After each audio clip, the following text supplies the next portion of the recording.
You may be seated in the presence of the Lord, marred, but still in his hands. Before you get on your BlackBerry and try to figure out what that word marred means, it just simply means messed up. Somebody say messed up.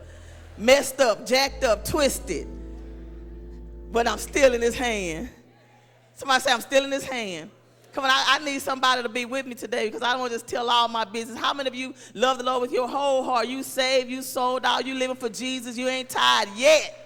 You got a testimony, you got a story to tell, but at the same time, you got some issues in your life. You lie sometimes, you curse sometimes, you steal sometimes, you sleep around sometimes, you smoke a little of this sometimes, you defile this temple sometimes. Come on now, y'all fell asleep on me. Come on now. You know you saved, but God is not finished working on you yet. Oh, I'm saved. Don't get it twisted. I may cuss you out, but I still know Christ. I may say the wrong thing, but I'm still in the Lord's hand. So don't judge about what you see on the outside because God is still working on me.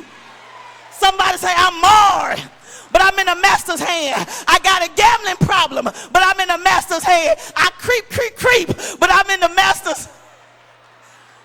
I like my own kind, but I'm in the master's hand. I'm bitter, I'm angry, I'm resentful, I'm jealous, I'm envious, but I'm in the master's hand.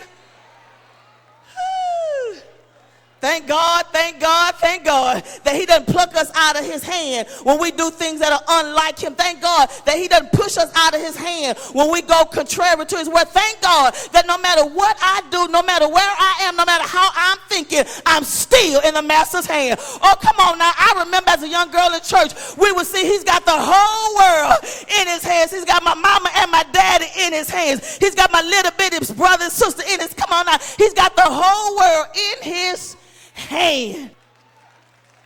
So the Lord tells Jeremiah, your eighth sermon, don't take a text, don't give them a title, don't get 3 points in a poem and sing a song or a little medley in between. Go down to the potter's house. Can I get a chair, brother Caleb? Go down to the potter's house. I'm going to give you a message for my people at the potter's house. Somebody say at the potter's house. At the potter's house. This right here is good. The Bible says that Jeremiah goes down to the potter's house. And when he gets to the potter's house, he sees the potter doing what the potter does. You don't mind me using my nose, do you? The potter is sitting at his wheel. See, in order to make pottery, you had to first dig up the clay. Somebody say dig up the clay. So the potter had to first dig clay out of the ground. You know that's what you are, right? You know that, right? I know you dressed up smelling good, your hair done, but you just a lump of dirt, you know. You ebony dirt, common dirt, light brown dirt, high yellow dirt. You just dirt. That's why you do dirty stuff sometimes. That's why you talk about people behind their back sometimes, because all you are is just dressed up dirt, perfume up dirt, permed out dirt, decked down, doing it and not dirt. That's all you are. You just dirt. That's why we will spend so much money to look good and ain't nothing, because we just dirt.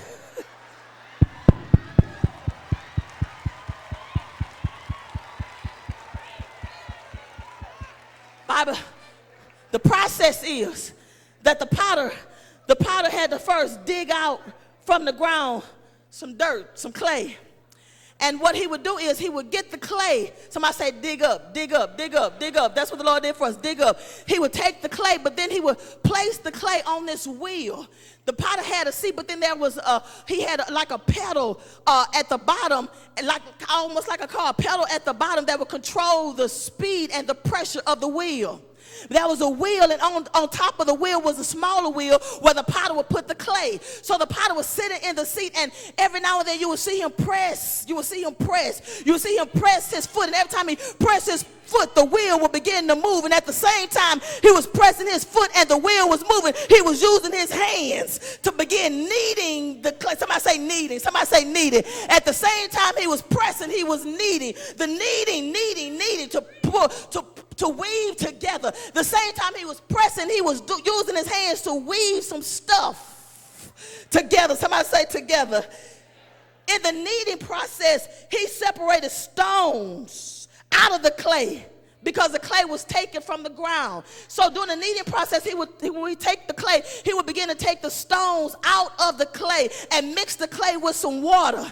The whole while he's pressing his foot, he's using his hands to take some stuff out and to put some stuff in, to take some stuff out and to put some stuff in. Every now and then he would press a little harder. The wheel would turn a little faster, but every now and then he'll let his foot up so the wheel would move a little slower. But all the while he was still using his hands to knead the clay together. You have the digging out, then you have the kneading together, where he takes some stuff out and he puts some stuff in. What's interesting to me is that in the initial form, the beginning stages, he took out some rocks, some pebbles, but then he put in some rocks, put in some dung, put in some straw. That messed me up, because you know what dung is, right? Defecation, feces, boo-boo, stinky stuff. Y'all so deep on this side. Number 2, number 3. We all do it. Why y'all looking like that? That's how dirt do. That's how dirt do. Leave it. I don't do that, girl. I have this healing process. It just kind of already metabolizes and turns. I just excrete nothing. He would take out rocks, but then in the kneading process, he would also put in some grits, some dung, and ashes. And I studied to see why would he do that? Because the clay in and of itself was not strong enough.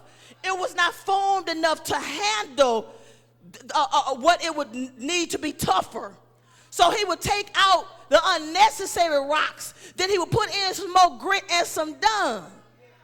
Then I thought about how the Bible says, and we know that all things work together for good to those who love God and are called. Then the Lord began to show me that in life, when the Lord saves us, he digs us up out of our mess. Then he takes some stuff out of us, but then he puts some hard stuff in us. That's why what the devil thought would kill you actually made you. That's why the stinking stuff you thought was going to mess you up, it just made you look better. You came out smelling like roses, because the Lord knows how